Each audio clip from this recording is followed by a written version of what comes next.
now we're going to properly have a look at adding objects and turfs and mobs to a map and then removing them.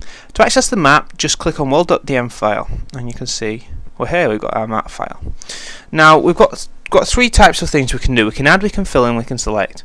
So if I get some grass and I've got the add tool, I move around, it adds the individual tiles.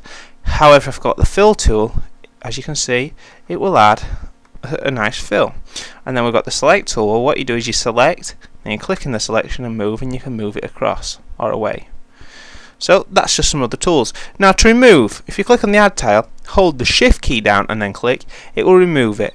And the default turf is grass, is water, so you'll always see water when you remove. Let's just create some gold on the map. Now gold, if I click, hold shift down and now remove, it will remove the gold and it won't remove a turf. Why not? Because we're currently on objects, so if I click on the objects, it'll only remove objects, not turfs. And if I click on turfs, it'll only remove turfs, not objects, as you can see, which is quite cool.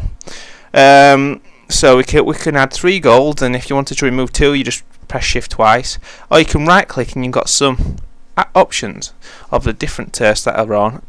Areas, well, I know this isn't a proper area, but let's put this area outside on. And there we go. And again, there's an area outside which is not there, as you can see. So that's just some of the basics. I've shown you how to remove. To add a mob, it's the same thing, like that. Now if I compile, oops, not find, compile and then run, you'll see that I can walk along. There's the mob.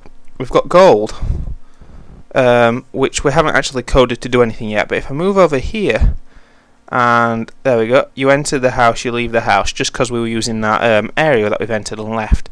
I just realised the area is actually outside and I coded it as inside, so just a nice little thing that I could edit there, just make it correct. But that's it for adding areas and maps, adding areas, mobs, objects and turfs and removing them from a map.